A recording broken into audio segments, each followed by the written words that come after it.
Hello everyone. Before we start, make sure to like and subscribe to the channel and leave a comment with where you're from and what time you're watching. That way, YouTube will keep showing you stories just like this one. Now, let's begin.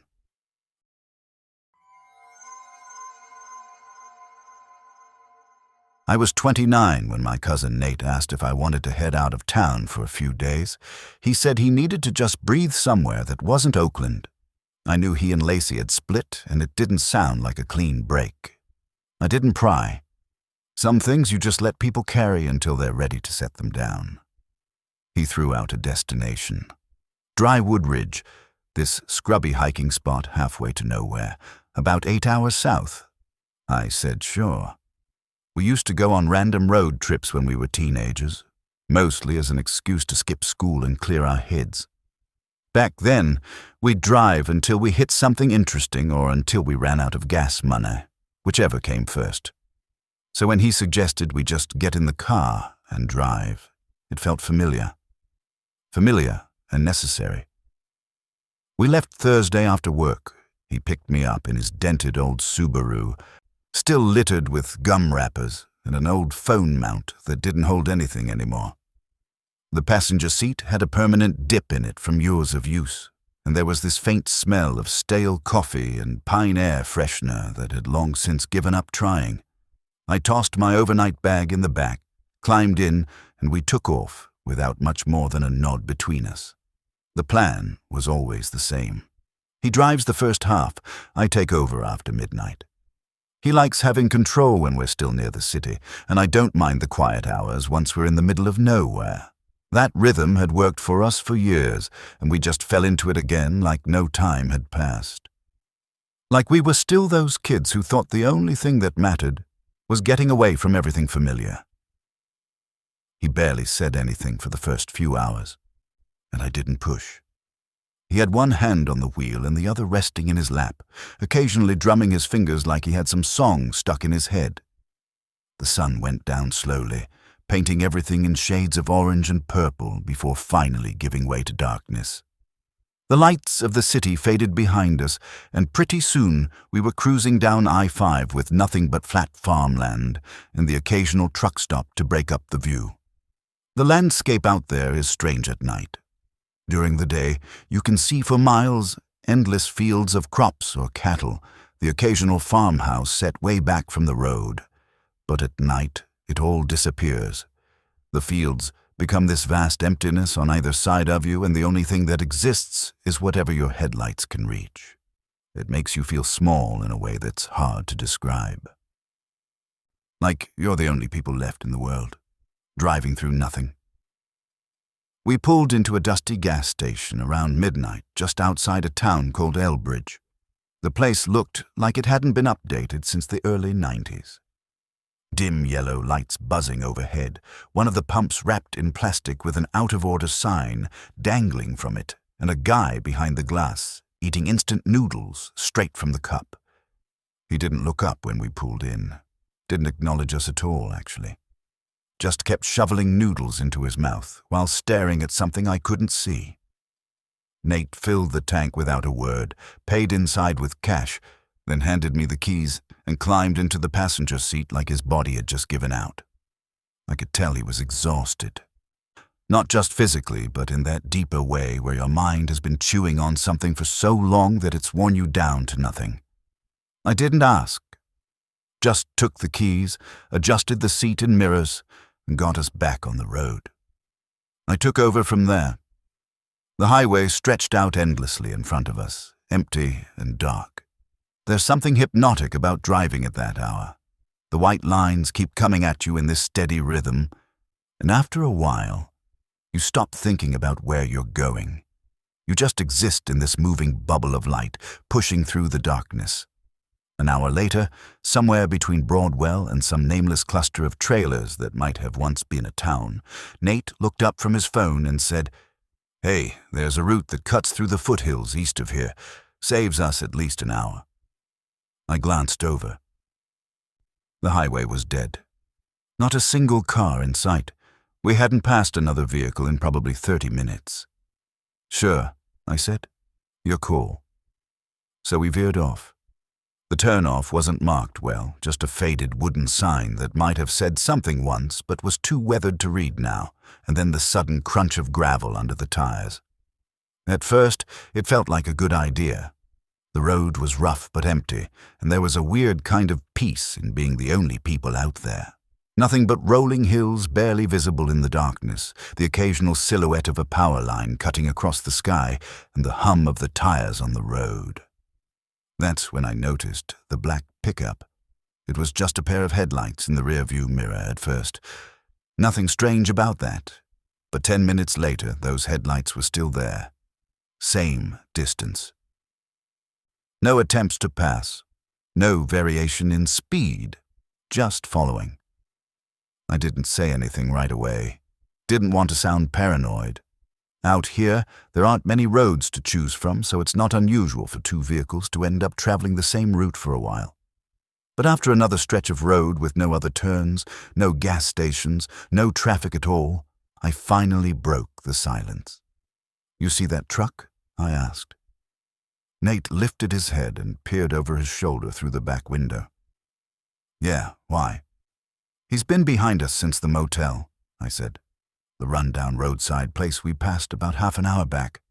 The one with the flickering vacancy sign and no cars in the lot." Nate watched for a few seconds, his face illuminated by the glow of his phone screen, then pulled his phone back out. "Take the next left," he said quietly. "Let's see what he does." The next road was barely wide enough for two cars, more of a farm access route than an actual road. We turned. The truck turned too. Okay. Now it felt deliberate. Neither of us spoke after that. The road narrowed further, twisted, climbed. The yellow divider disappeared completely. The asphalt gave way to packed dirt in places, and I could feel the tires struggling for traction on the loose gravel. Nate tried refreshing his GPS, but we'd lost signal somewhere along the climb. The blue dot that represented our location just sat there on a blank screen, not moving, not updating, like we'd driven off the edge of the known world. I focused on driving, glancing at the mirror every so often. Still there, not tailgating, not flashing lights, not doing anything aggressive. Just matching us exactly. Matching our speed, our turns, our hesitations. It was almost worse than if he'd been aggressive. At least then I'd know what his intentions were. We passed a turnout at one point. Just a small widening of the shoulder where someone could pull off to let another car pass. I instinctively slowed down, thinking maybe I'd let him go by, end this weird dance we were doing. But Nate tensed beside me and said, Don't stop. Just keep driving." There was something in his voice that made me listen, an edge I wasn't used to hearing from him, so I pressed the gas again and kept going. Eventually the pavement ended altogether. We were on pure dirt and gravel now, and it kicked up under the tires in a way that made the whole car rattle. We hadn't seen a house or any kind of structure in over 30 minutes. No fences, no parked cars, not even a broken-down mailbox. Just endless scrubland under a starless sky that seemed to press down on us from above. Then we hit a curve in the road, and the headlights behind us disappeared. I felt a wave of relief wash over me that I didn't even realize I'd been holding back. My shoulders dropped. My grip on the steering wheel loosened just slightly. "I guess he finally turned off," I muttered, letting my foot ease up on the gas. Nate didn't respond. He was staring out the windshield with this focused intensity, like he was waiting for something. And then we rounded the next bend. The truck was there, parked sideways across the road, blocking both lanes. Headlights off. Engine running, I could see the faint shimmer of heat coming off the hood. The driver's side door was wide open, hanging there at an odd angle. But there was no one inside, no movement, no sound except our own engine idling and the faint whistle of wind through the scrub. I didn't even have time to process what I was seeing before Nate reached over, grabbed the gear shift and said, "Back up, now." I threw it into reverse and started easing back slowly, trying not to fishtail in the loose dirt. My heart was hammering so hard I could hear it in my ears. The road was narrow, barely enough room to maneuver, and I could feel the wheels dipping off the edge every few seconds before gripping again. We needed to find a place wide enough to turn around, but the road behind us just kept going, narrow and winding.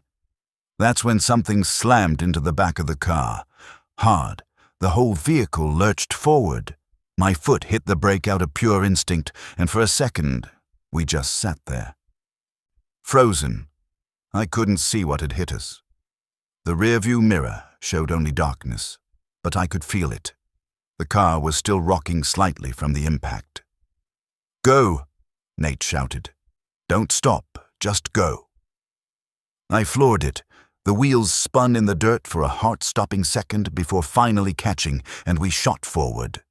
I cranked the wheel hard, using every inch of available road to turn us around. The bumper scraped against something, a rock or maybe a ditch, and then we were facing forward again, headlights cutting through the darkness ahead of us. I didn't look behind me. My entire focus was on the road ahead, what little of it I could see in the narrow beam of the headlights. Every turn felt like it might throw us off a cliff or into a ravine. The road seemed to go on forever, twisting back on itself, climbing and dropping in ways I didn't remember from before. We drove like that for 10, maybe 15 minutes. No idea how far we'd gone. No clue if we were being followed or just alone in the dark with our own panic. The adrenaline made everything feel both sharp and blurry at the same time. Every shadow looked like something moving. Every sound was something chasing us. Then, finally, we saw lights. A gas station. Or maybe just the ghost of one. The building was small and run down, with rusted pumps that looked like they hadn't worked in years and a dark window that might have been an office once. But there was one flickering fluorescent light above the door, and that was enough. That meant people. That meant civilization. That meant we weren't completely alone out here.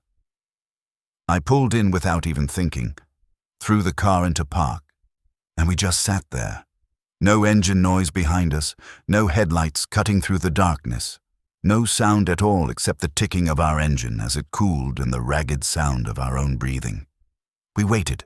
Neither of us wanted to be the first to speak, to acknowledge what had just happened, because saying it out loud would make it real, and part of me still wanted to believe there was a logical explanation for all of it.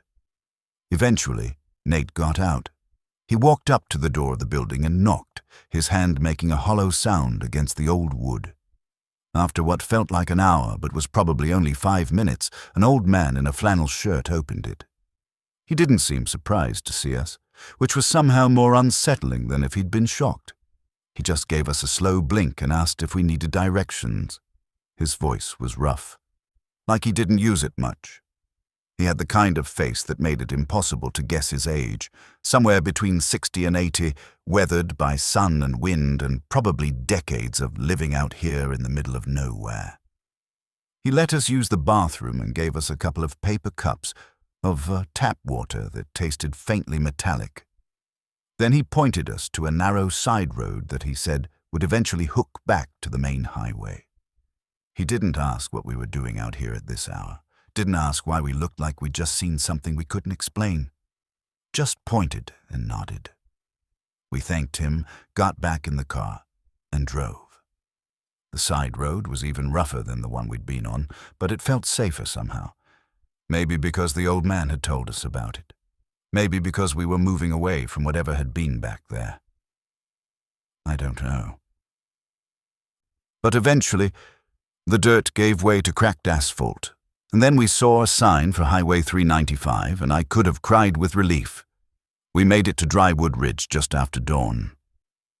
The sky was turning that pale blue-gray color it gets right before the sun comes up, and everything felt washed out and surreal. We hiked all day Friday, barely speaking. The trails were beautiful, winding through canyons and along ridgelines with views that stretched for miles, but neither of us could really appreciate it. We were both too busy replaying the night before in our heads, trying to make sense of it. We camped one night under the stars. The kind of camping where you lie on your back and watch the Milky Way stretch across the sky and feel impossibly small. But every sound made us tense. Every rustle in the brush made us reach for our flashlights. We packed up early Saturday and left. Drove straight through back to Oakland, stopping only for gas and bathroom breaks. We didn't talk about what had happened. Not in the car, not after we got back, not ever. I still don't know what that was. I've tried to rationalize it. Maybe it was just some local who didn't like people on that road. Maybe there's a reasonable explanation for how that truck got ahead of us, for what hit the back of our car, for why the driver wasn't inside. But I don't drive back roads at night anymore, and when I see headlights behind me on an empty road, I watch them. I watch them until they pass or turn off or do something that proves they're just another driver going about their business. Because sometimes they're not.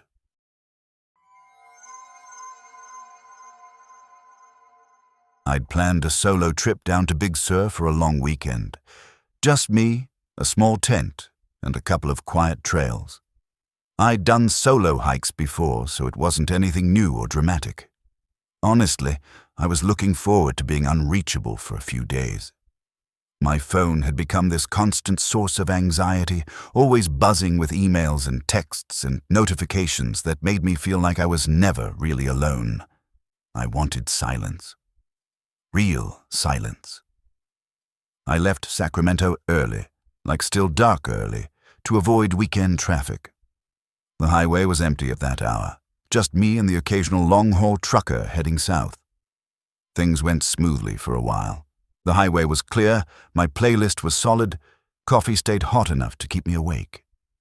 I watched the sky slowly lighten through shades of purple and pink and finally settle into that clear California blue. I figured I'd take the scenic route, cut inland through the hills instead of following the coast the whole way. It might add an hour or so to the drive, but it would be prettier. Less traffic, more open space, a little bonus adventure on the way. At first, it was kind of boring even. Just scrubby hills and wire fences stretching on forever. I passed a few private ranch roads and one or two driveways that looked like they hadn't seen traffic in months. No people, no cars, just rolling hills covered in dry grass and fences sagging in the middle like they'd given up holding anything in. Then I passed a sign. Tassel Creek. The name was barely readable, the paint flaking off the wood and the posts looking termite-eaten and ready to fall over any second. It wasn't pointing anywhere in particular. Just sitting off the roadside like someone had planted it there and forgotten about it decades ago. No turnoff, no visible creek, just a name floating in the middle of nowhere. I didn't stop, just clocked it as another weird little marker in rural California and kept driving. Out here, you see signs like that all the time. Towns that used to exist, roads that used to go somewhere, names that don't mean anything anymore but haven't been taken down yet. Ghost markers for ghost places. About 20 minutes later, I came across the first car. It was an old green hatchback, half on the shoulder with one of the rear doors hanging open. The car looked abandoned. Dusty, dented, like it hadn't been maintained in years. The paint was faded in that way that happens when a car sits outside in the sun for too long.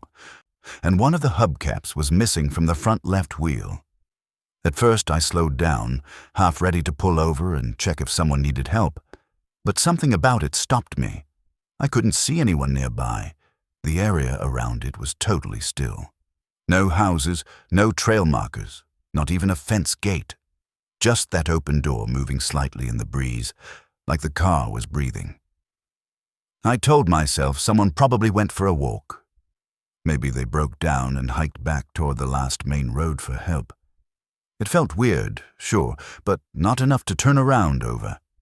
People abandon cars out here all the time when they can't afford the tow. So I kept going. 15 minutes after that, I lost signal entirely. Not just low bars. Nothing. No GPS, no data, no little spinning location dot to reassure me I was still on the map. The screen just showed a gray void with the message, "No service available." Again, not a big deal. I'd lost signal plenty of times on camping trips. The terrain out here's weird, all hills and valleys that block cell towers. I figured I'd get it back once I got closer to the coast. But the road started narrowing. The trees got thicker, pressing in from both sides. The brush looked wilder somehow, less maintained, like the road was slowly being reclaimed by nature. And then I started noticing the trash. It was scattered at first. An old paper cup here, a crushed can there, the kind of roadside litter you see everywhere. But then it got stranger. Ripped up clothes tangled in the bushes, half a shoe lying in the ditch, a blanket balled up and muddy, shoved behind some brush like someone had tried to hide it. There was even what looked like a melted or burned sleeping bag, the fabric blackened and twisted into strange shapes. There weren't any campgrounds nearby, no signage indicating any kind of recreational area. Just trash scattered along the roadside like someone had dumped out the contents of a car over a few miles and left it there to rot. That's when I saw the green hatchback again. Only now it was parked on the opposite side of the road facing toward me. Same dent on the rear panel. Same missing hubcap on the front left. Same old bumper sticker, I think it was a Thrasher logo, but faded to almost nothing. Same car. Impossible. But there it was. I pulled over and just sat there for a second, trying to work out how that was possible. I hadn't turned off the road. I hadn't backtracked. The road had only gone one direction, up and forward. No forks, no intersections, not even a place wide enough to U-turn without a struggle. Just one road, going one way. I got out of my car. Just a few steps, not far. There were tire tracks in the dirt. Mine, I think, leading back the way I'd come.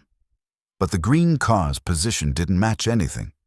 It was angled as if it had just come from the direction I was headed, but that didn't make sense. I would have seen it pass me. I would have at least heard an engine. That was the moment my stomach started to twist, like my body figured it out before my brain caught up. Something was wrong. Very wrong. The kind of wrong that doesn't have a logical explanation.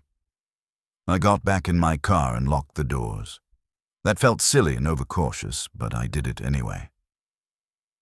The click of the locks engaging made me feel slightly better, even though I knew deep down that locks wouldn't help if something really wanted to get in.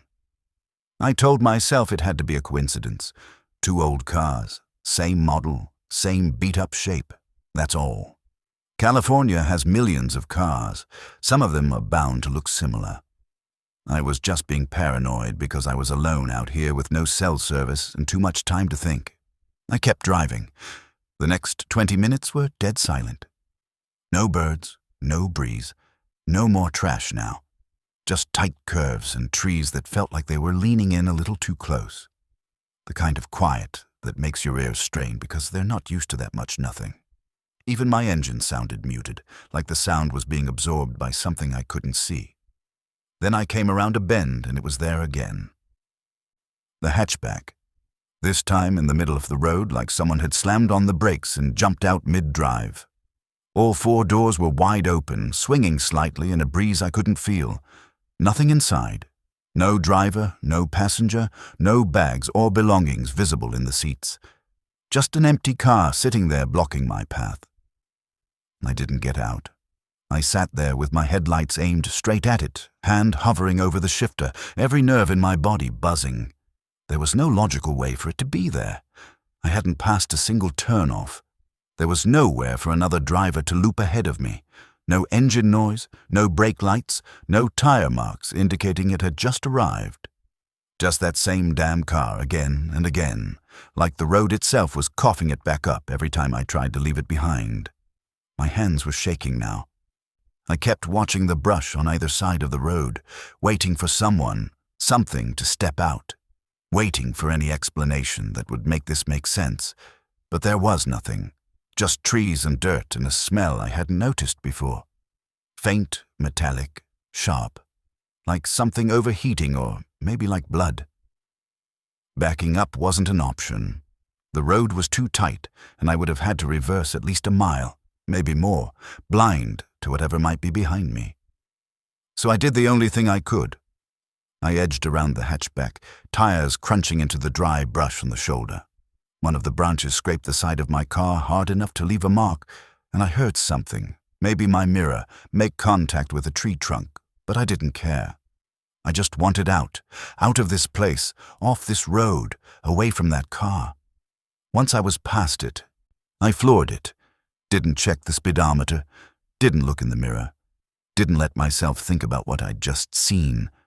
I drove like something was right behind me, breathing down the back of my neck, reaching for me through the gap between the seats. About 15 minutes later, I hit a paved intersection, an actual road with painted lines and a stop sign and everything. And there, on the corner, was a small gas station. Lights on, people inside, a kid pumping gas into a minivan while his mum cleaned the windshield. It felt unreal, like I'd stepped back into normal life from something that hadn't followed the same rules. My phone buzzed with service, a flood of notifications all coming in at once. I pulled into the lot and just sat there for a minute, breathing, trying to convince myself that I was okay, that it was over. I went inside and bought a water and some chips just to do something normal. The guy behind the counter asked if I was all right, said I looked pale. I told him I was fine, just a long drive. He nodded and went back to whatever he was doing. I sat in my car and drank the entire bottle of water in about 30 seconds. Then I opened my phone and tried searching for Tassel Creek, just to see if maybe there'd been stories about that area, or at least to prove to myself it was real, that I hadn't imagined the sign. Nothing came up. Not on Google Maps, not on any local tourism sites, not even in the historical archives. Nothing.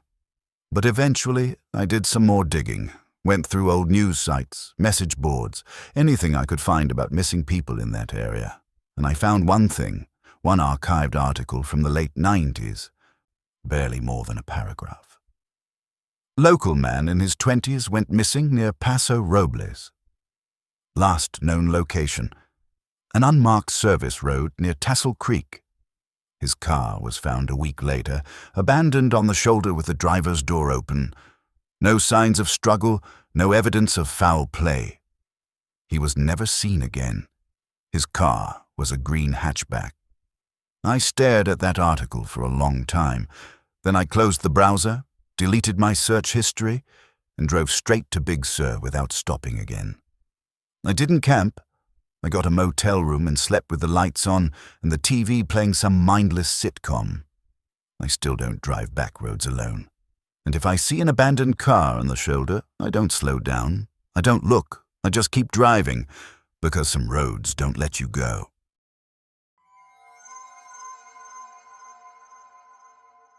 My sister Iris had this job interview in a town called Cayucos, a few hours south, and I figured I'd go with her just to clear my head. Things had been rough at the time.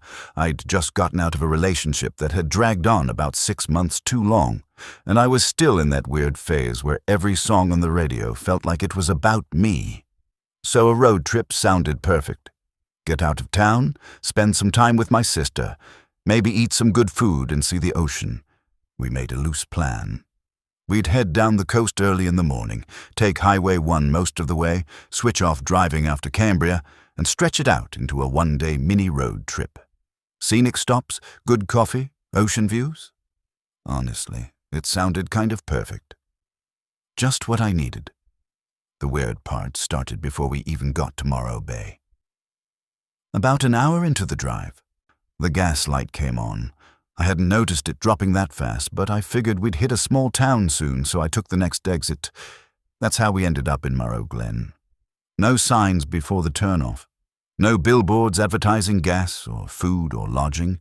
Just a basic green exit sign with the name in small print. Blink and you'd miss it. I'd never heard of it, and Iris hadn't either. It was one of those little spots that barely existed.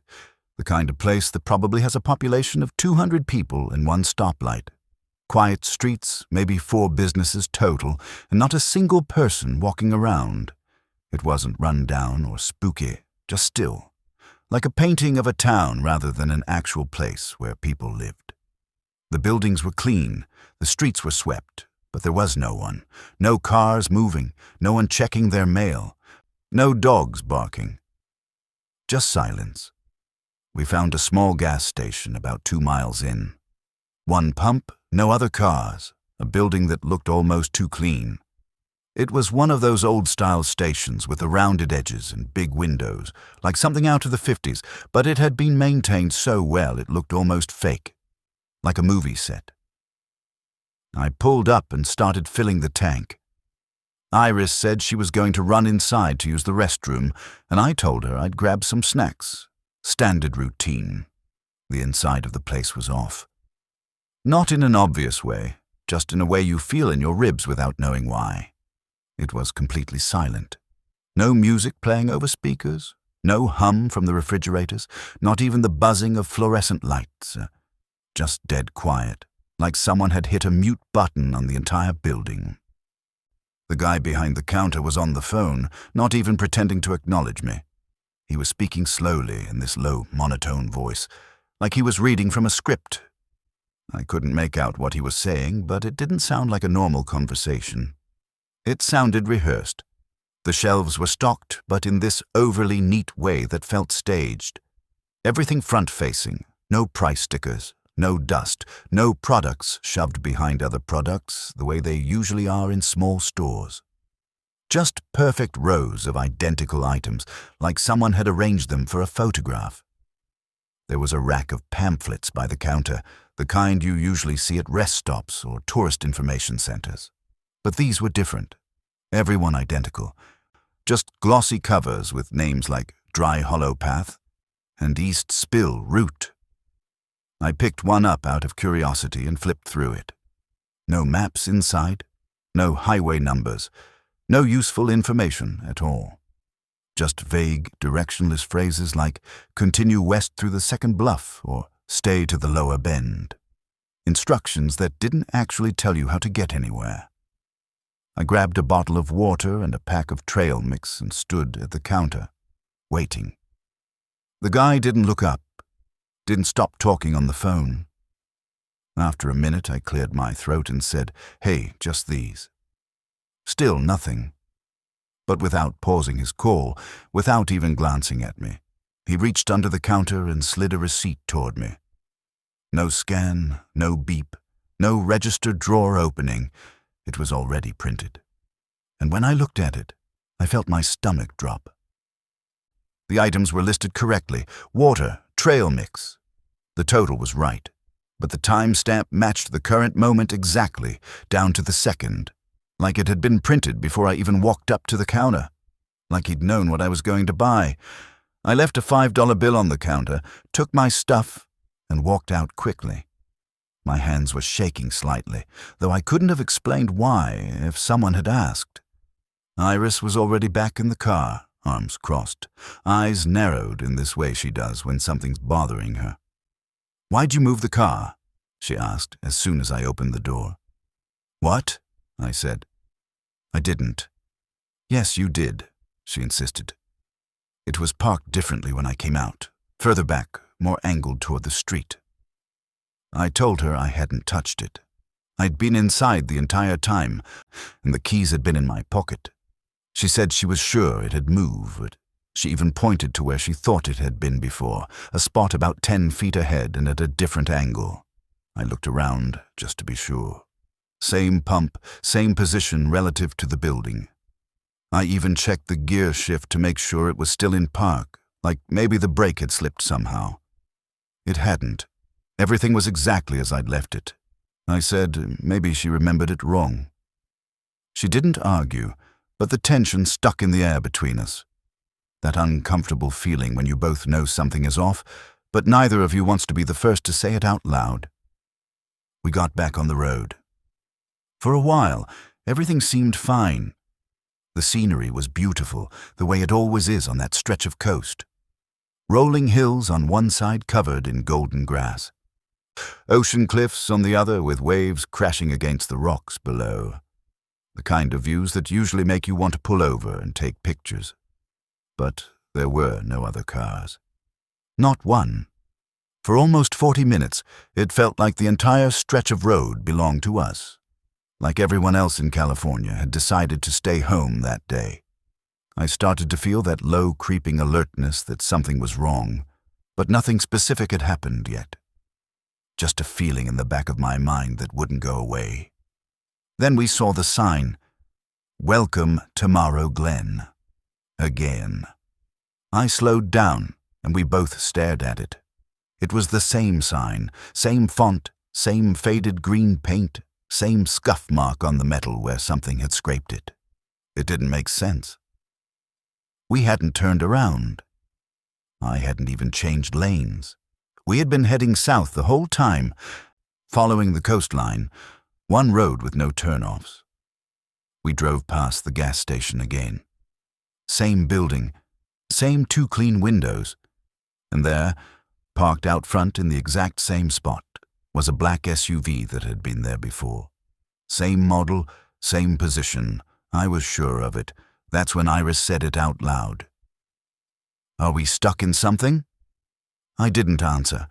I was trying not to admit I was thinking the same thing, that somehow, impossibly, we were driving in a circle even though the road only went one direction. I checked my phone again. No service. The GPS still had us pointed south along the coast, but the blue route line had vanished. Just a dot floating on a blank gray background, no roads, no landmarks, nothing. I slowed down, thinking maybe we should stop and ask for directions, figure out what was going on. But right then, we passed another sign. Not a town marker this time, just a regular highway sign, but the words on it made my blood go cold. "Drive steady, no more stops." It was mounted like a regular road sign, green with white lettering, but something about it was wrong. The lettering looked too sharp, too perfectly placed, like it had been freshly made and hadn't aged a day. No dirt, no bird droppings, no rust around the bolts. And the message itself, who puts up a sign like that? What does it even mean? After that, Iris didn't say anything else. She just folded her hands in her lap and stared out the window, her jaw tight. I could tell she was scared, really scared, and that made it worse because Iris doesn't scare easily. The air inside the car started to feel different, thinner somehow, like the inside of an elevator between floors. Like the pressure had changed in a way I couldn't quite identify but could definitely feel. My ears felt strange, slightly muffled, and swallowing didn't help. Then we passed the gas station again, a third time. Only now the SUV was gone. The station lights were off, even though it had been mid-morning and they'd been on before. And across the lot, parked next to the same diesel pump where we had stopped earlier, was our car. Same model. Same license plate. Same tiny dent under the driver's side mirror that I'd been meaning to get fixed for months. It was sitting there, quiet and clean, like it had never moved, like we'd never gotten back in and driven away. I pulled over. The moment I stepped out of our actual car, the one I was driving, the wind changed. It hit my face colder than it had been all morning, carrying a smell I couldn't place, something metallic and slightly sweet like rust and flowers. I walked toward the parked version of our car, not really thinking, just moving. My footsteps sounded too loud on the pavement. Everything sounded too loud, actually, now that we'd stopped.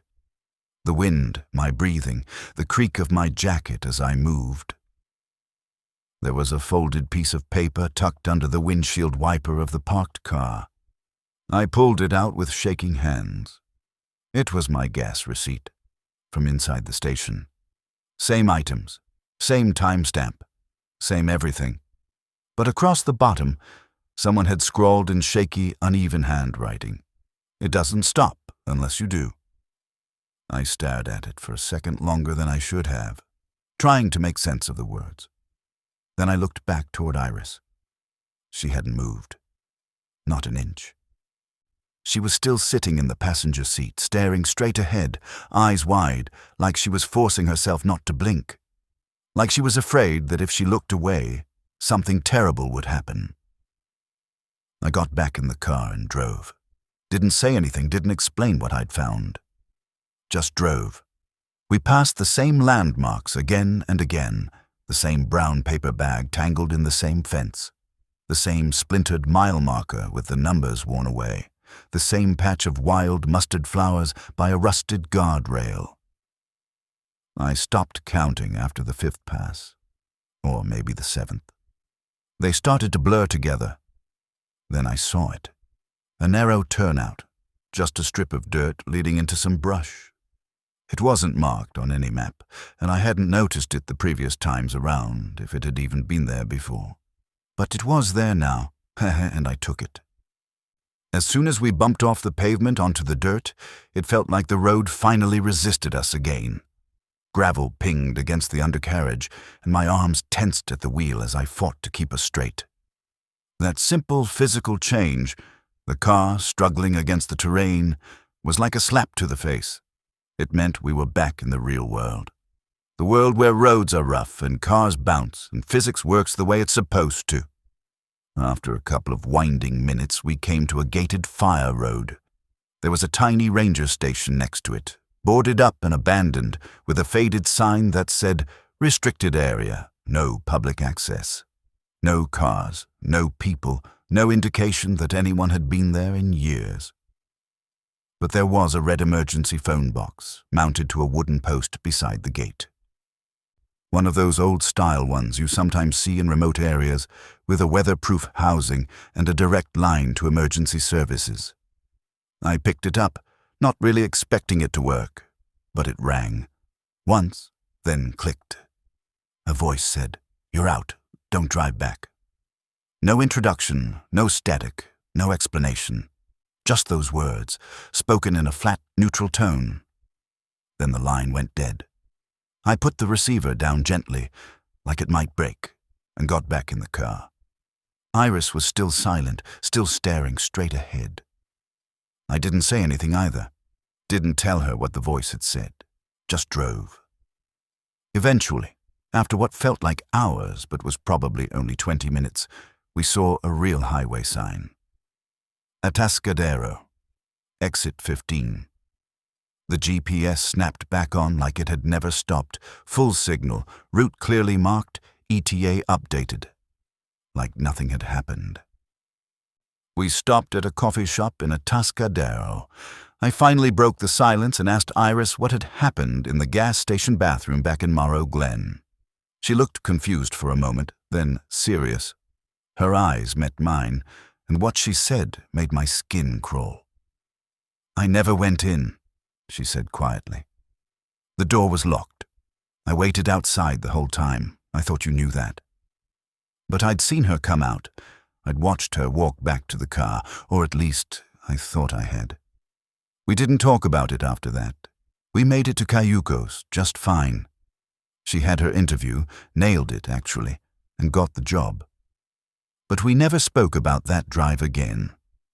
Not to each other, not to anyone else. Sometimes, late at night, I think about that parked car, the one with our license plate, and I wonder if there's another version of us still driving that loop, passing the same signs, seeing the same gas station, never able to find the way out. I wonder if they know they're trapped. If you're still listening, you probably enjoy stories like this. A like or a comment helps keep them alive. It really does.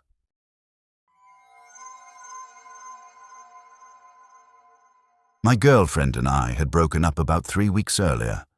She moved out, I kept the apartment, and suddenly even my own space felt like it didn't belong to me anymore.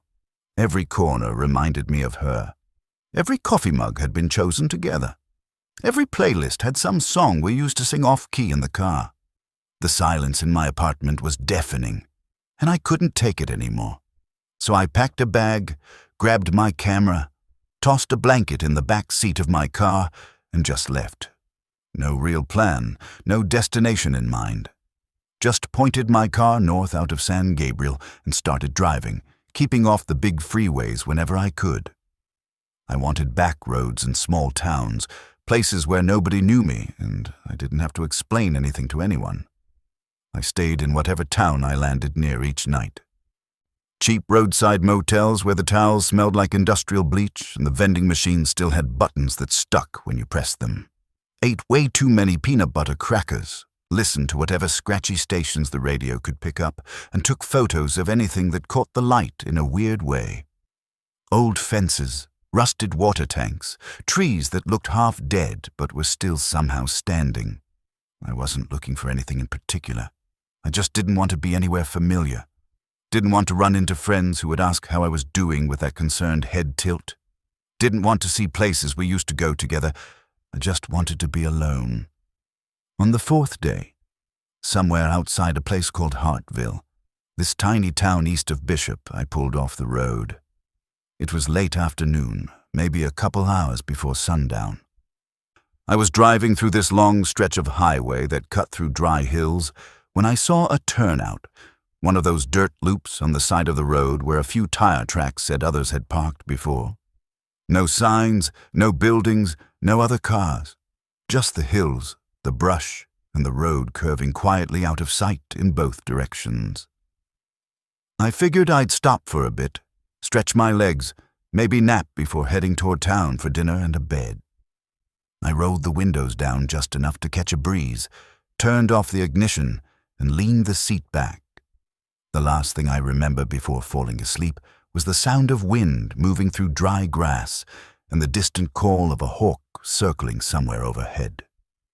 I must have dozed off because the next thing I remember is waking up to a weird kind of stillness. Not the peaceful kind, more like the sort of stillness you notice when something's wrong but you're not sure what yet. Like your brain is trying to tell you to wake up, to pay attention, but you're still too groggy to understand why. I blinked up at the ceiling of the car, then sat up slowly. The sun had shifted lower, casting everything in that orangey haze that makes the world look kind of unreal. Golden hour, photographers call it. But there was nothing golden about the feeling creeping up my spine. I glanced at the road ahead, and that's when I realized something felt off. The highway looked longer. I know that sounds strange, but I'm telling you, the curve in the road that had been maybe 100 yards ahead before was now barely visible, like the distance between me and it had stretched while I slept. I rubbed my eyes, checked my watch. 4:22. I remembered it being around 4:10 when I'd last looked before shutting my eyes. Only 12 minutes had passed, but something felt wrong about that, like more time should have gone by, or less. Like the numbers didn't match the feeling. I told myself I was just groggy. Minds reach for easy explanations when you first wake up. Maybe I'd misremembered the time. Maybe the light just looked different now, making distances harder to judge. I opened the door and stepped out, stretching my arms above my head. That's when I noticed the car had moved. Not by much, just a few feet, but enough that I could see the difference in the dirt. There were the original tire tracks, showing where the car had first settled when I pulled off. And now it sat slightly back and at an angle, like it had rolled in its sleep, except I'd left it in park. Emergency brake engaged. I checked just to make sure I wasn't losing my mind. The gear was still in park. The brake hadn't budged. Nothing wrong inside. I walked a slow circle around the car, trying to piece it together. My footsteps crunched in the dirt, too loud in the stillness. And that's when I saw them. Marks in the dirt behind the vehicle. Not footprints exactly. No sole pattern, no clear heel or toe. Just smooth, uneven ovals pressed into the ground. 3 or 4 of them in a rough semicircle around the back of the car, like someone had walked halfway around, stopped at the driver's side, then backed away. The impressions were too shallow for boots, too round for bare feet, and the spacing was wrong. Not the natural stride of a person walking, more like someone shuffling or something that didn't quite move the way humans do. I crouched down for a better look, and that's when my phone buzzed in my pocket. I pulled it out, intending to snap a photo of the prints so I could look at them later, convince myself they were normal. but the screen glitched as soon as I opened the camera app. It flickered once, showing a distorted version of what the camera was seeing, then froze completely. I tried to restart the phone, pressing the power button and waiting for it to shut down. When it came back on, the battery had jumped from somewhere in the 80s down to 4%. I hadn't touched it since checking the time before I fell asleep. It had been nearly full then. I put the phone away, a cold feeling settling in my chest. I looked around the empty landscape, suddenly very aware of how alone I was. No other cars on the road, no buildings in sight, no hikers or cyclists or anyone, just me and the wind and whatever had left those marks. I opened the driver's door to sit down, to think, to figure out what to do next. That's when I saw the dashboard clock. 2:57. I stared at it. That didn't make sense. It had been after 4 when I woke up. I checked my watch, seen the time clearly. The ignition had been off, so there was no reason for the clock to change, and definitely no reason for it to reset itself backward. My car isn't new, but it's not old enough to glitch like that. Not without some kind of electrical problem, and I'd had no issues with it before. I turned the key halfway, just enough to bring everything to life without starting the engine. The radio lit up, AC clicked on, but the clock held steady at 2:57. I manually reset it, not because I knew what the real time was anymore, just because leaving it wrong felt worse. Like accepting that things weren't working the way they should. I glanced in the rearview mirror one last time before putting the car in drive. That's when I saw it. A car, parked about a quarter-mile back, around the bend where the road curved out of sight. Pale-colored, silver or maybe white, just sitting there in the middle of the lane. Not pulled over to the shoulder, not angled like someone had stopped to check a map. Just sitting there, slightly off-center like it had stopped mid-drive. It hadn't been there when I'd pulled off. I was sure of that. I'd checked the mirror multiple times before getting out. The road had been empty. No one got out of the car. No one opened a door. It didn't idle forward or reverse. It just sat there. And even from this distance, I could feel something wrong about it. Something that made my hands tighten on the steering wheel. I shifted into drive and started slowly forward, keeping my eyes on the mirror. The pale car didn't move, not an inch. It just sat there, patient and still. I drove for maybe 30 seconds, watching it in the mirror. Then I blinked, and it was gone. Not driving away, not turning around, just gone. 1 second it was there. The next, the road behind me was empty. I didn't stop to figure it out.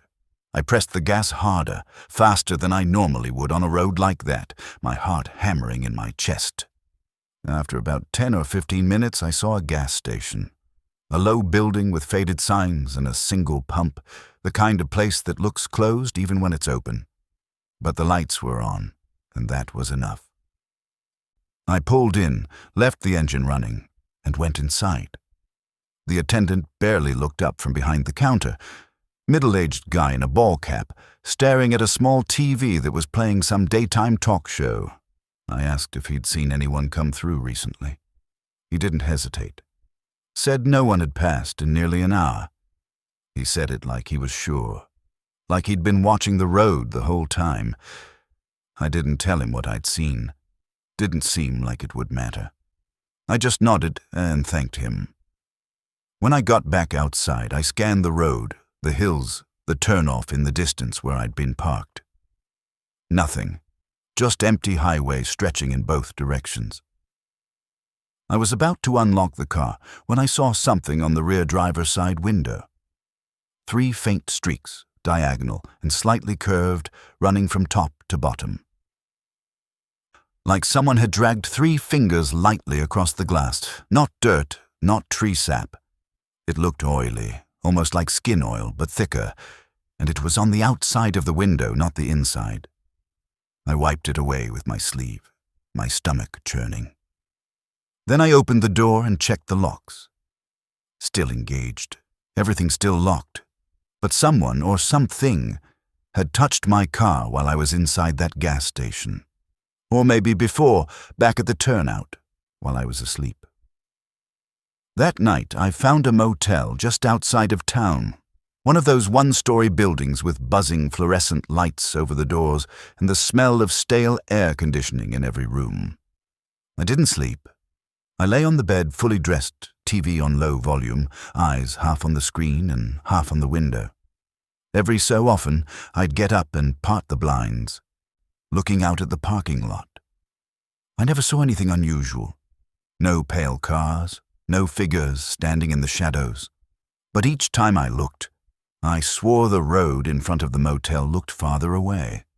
Like the stretch from the parking lot to the highway was growing a few feet more each hour. Like the distance between me and something was being measured. Before dawn, I packed up and left. Didn't even bother checking out, just slid the key under the door of the office and got back on the road. I drove until I hit a city, a real city with traffic and noise and people, and only then did I finally feel like I could breathe again.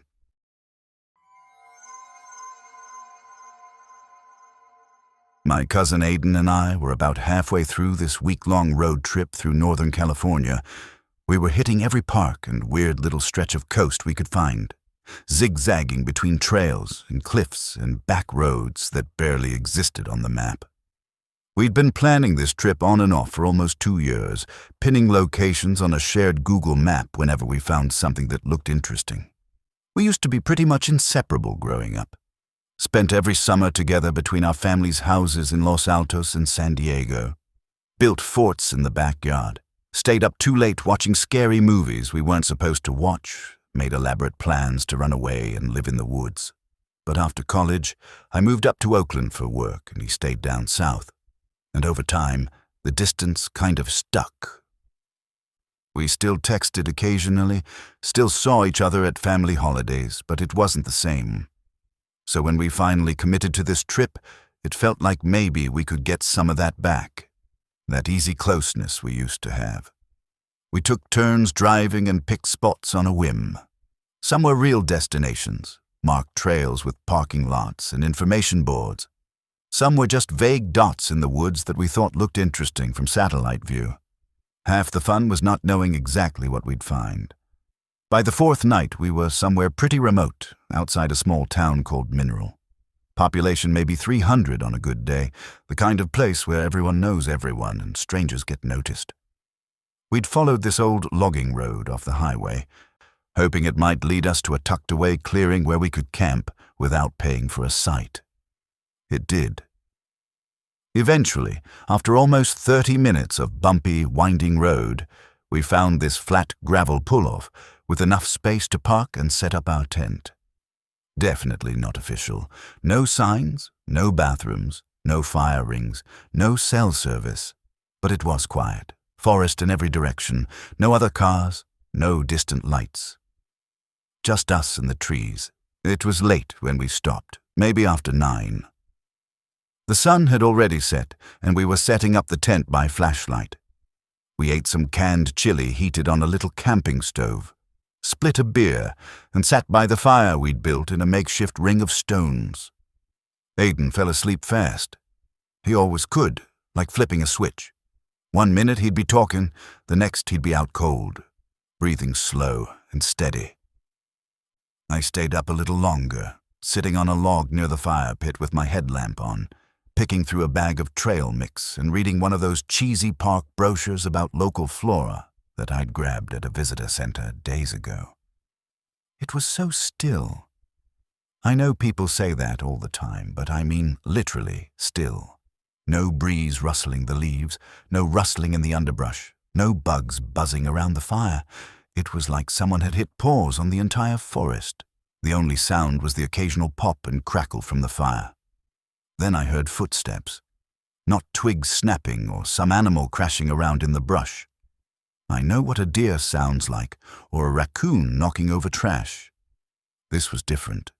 These were clear, measured steps, like boots on pine needles. 2 steps, maybe 3, then silence. I froze, clicked off the headlamp, and just sat there in the dark with my heart hammering. I was thinking maybe it was another camper, someone who had pulled in late and was setting up nearby. But that made no sense. We hadn't passed anyone for miles. There were no other vehicles, no other tents, no sign of anyone else in the area. I whispered Aiden's name, but he didn't stir. He was completely out, the way he always is after a long day of hiking. Then I saw it. A person, or at least a human shape. Maybe 30 feet off, half obscured behind a tree, just standing there, not moving, not coming closer, not walking past, just standing in the darkness, watching. I couldn't make out any details. No face, no clothes, just a dark silhouette that was slightly darker than the shadows around it. And it was completely still, in a way that people aren't usually still. No shifting weight, no fidgeting, no movement at all. I stared at it for what felt like forever, trying to decide what to do. Should I wake Aiden? Should I call out and ask who's there? Should I grab something, a stick or a rock, just in case? I whispered Aiden's name again, a little louder this time, but he still didn't wake up. I looked back at the tree. The figure was gone. I sat there for maybe 10 more minutes, not moving, barely breathing, just listening. No sound, no movement, nothing. Eventually, I convinced myself it was just a trick of the dark, shadows playing games with my tired eyes. You tell yourself whatever you need to when you're alone in the woods and something doesn't make sense. I didn't mention it the next morning. We packed up fast, like we always did, rolling up the tent and stuffing our sleeping bags without much conversation, and headed east toward Lassen Volcanic National Park. It was just another day in the plan, another dot on the map to check off. On the way, we stopped for gas in this blink-and-you-miss-it place called Viola. Real old-school station, one pump, a faded sign that might have said Viola General Store. But most of the letters were gone. The building itself looked like it hadn't been updated since the 70s, with creaky wooden floorboards and shelves stocked with dusty canned goods. Aiden went inside to grab coffee while I filled up the tank.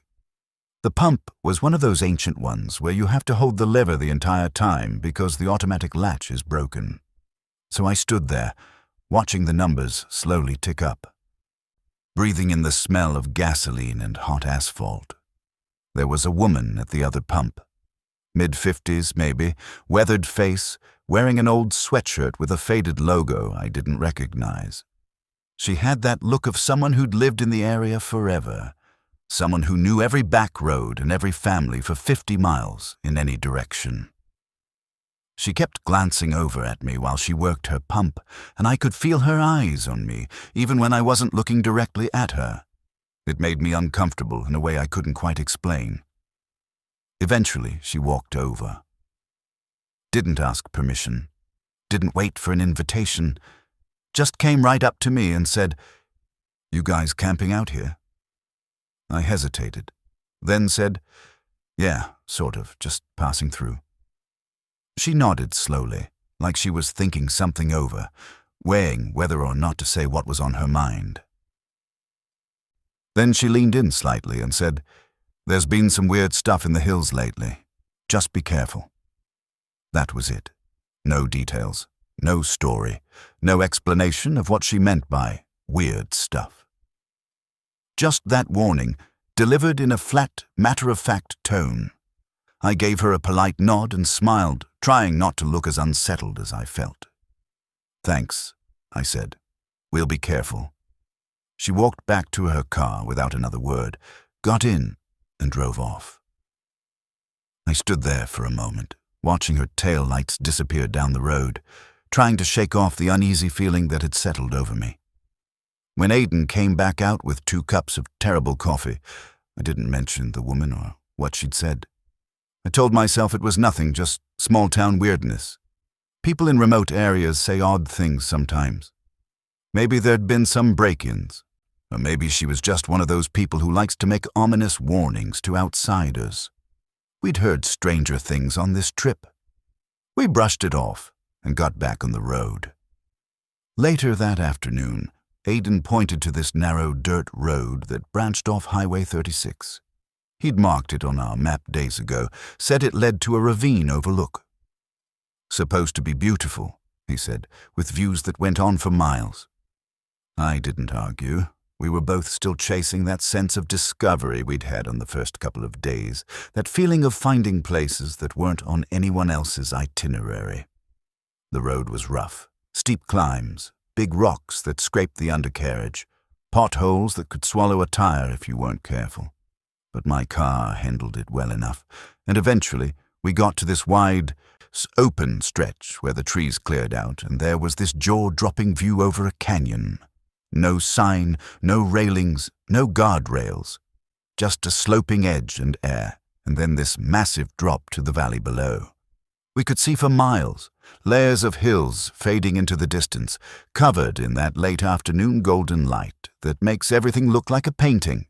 We parked near the edge and stood there for a while, not talking, just watching the wind move through the treetops far below. It was one of those moments that makes all the rough roads and bad coffee worth it. We took a few pictures, ate some jerky, passed a water bottle back and forth. We were getting ready to head back when we saw it. Another car, a Jeep, old and boxy, parked maybe 50 yards further down the road. It was half in the brush, at an angle that didn't make sense, like someone had tried to park but had given up halfway through. The driver's door was hanging open slightly. It hadn't been there when we arrived. I was sure of that. We would have seen it, would have heard it drive past. The road was narrow and rocky, not the kind of place you could drive quietly. Aidan slowed my car as we passed, both of us staring at it. The Jeep was old, but looked intact. Dusty windows, no visible damage, no flat tires. But there was no one inside, and we couldn't see anyone nearby. No hikers emerging from the trees, no one sitting on a rock eating lunch. Just an empty vehicle, abandoned in the middle of nowhere. And here's the thing that made my skin crawl. There were no tire tracks behind it. The road was soft dirt, and our tracks were clearly visible, pressed deep into the ground. But this Jeep had nothing. No tracks leading up to it, no indication of how it had gotten there, like it had just appeared. We waited for a minute, engine idling, both of us staring at that open door, waiting for someone to come out of the trees to wave at us, to give us some explanation. But no one came. No sound, no sign of movement. Aidan didn't say anything. He just looked at me, his face pale, and I knew he was thinking the same thing I was. Something was very wrong. I pressed the gas and we kept going, neither of us speaking. We didn't talk about it for the rest of the drive, didn't try to rationalize it or come up with explanations. We just drove in silence. The image of that Jeep sitting there in the brush burned into our minds. That night, we didn't go rogue. We found a proper campsite near Lake Almanor, one with fire pits and bathrooms and other tents nearby, even a couple of RVs parked in designated spots. It felt safer, normal, like we'd stepped back into civilization after spending too long in places we weren't supposed to be. We set up, made another lazy dinner of instant noodles and canned soup, and climbed into our sleeping bags as soon as it got dark. I remember lying there, listening to the sound of other campers talking and laughing in the distance, feeling grateful for the noise, for the reminder that we weren't alone. I fell asleep eventually, exhausted from the day. But around 2 a.m, I woke up freezing. The fire had long since died, and the air inside the tent was damp and cold in a way it hadn't been when we'd gone to sleep. I sat up, reaching for my sleeping bag to zip it tighter, trying to warm up. That's when I heard it. A whisper, soft, close, right outside the tent. Ari. Not Aidan's voice. I would have recognized his voice instantly. This was softer, almost gentle, but wrong somehow, like someone trying to imitate human speech but not quite getting it right. Then again. Ari. My throat went dry. My hands locked around the edge of the sleeping bag. Frozen. Every instinct in my body was screaming at me not to move. not to make a sound. And then, slowly, the zipper on the tent started to move. Not fast, not yanked, just a soft inching sound, metal teeth separating one by one, an inch, maybe two, slow and deliberate, like whoever was outside was being careful not to wake us. I snapped into motion, threw myself forward and shook Aiden hard. He jerked awake, half shouting in confusion. I grabbed the flashlight we'd left near the tent door and ripped open the flap, shining the beam into the darkness outside. No one. Nothing. Just trees and our car parked a few feet away and the dying embers of someone else's campfire in the distance. We sat there with the light on until morning, not saying much. Every sound made us tense. Every rustle of wind through the trees sounded like footsteps. Aiden was clearly rattled, his eyes wide, hands shaking slightly as he held his own flashlight pointed at the tent door. I didn't even try to play it off this time, didn't try to convince him or myself that it had been an animal or a dream. We both knew what we'd heard. As soon as it was light enough to see, we packed everything up and got in the car. No breakfast, no lingering, no enjoying the sunrise over the lake. We just left, driving in silence back toward the main highway. We didn't really talk much on the way home. Every time we passed another car or saw a shape on the shoulder of the road, we both got quiet, tense, like we were waiting for something to follow us. That night, after we'd parted ways and I'd crashed hard in my apartment back in Oakland, I tried to put it out of my mind. Tried to tell myself it had all been stress and exhaustion and too many nights sleeping outside in unfamiliar places. 2 days later, Aiden sent me a text. No caption, just a photo. It was the Jeep, the same one we'd seen near the ravine, parked at that impossible angle with no tire tracks. But this time, the photo was a screenshot from a missing person's site. Some woman had posted it, said it belonged to her brother. He'd vanished 5 months earlier while hiking in the area. The last confirmed sighting of his vehicle had been near a canyon overlook west of Viola. He never came back. I stared at the photo for a long time, my stomach twisting into knots. Then I deleted the message, deleted the image from my phone, and closed the tab. Blocked the website so I wouldn't be tempted to look it up again.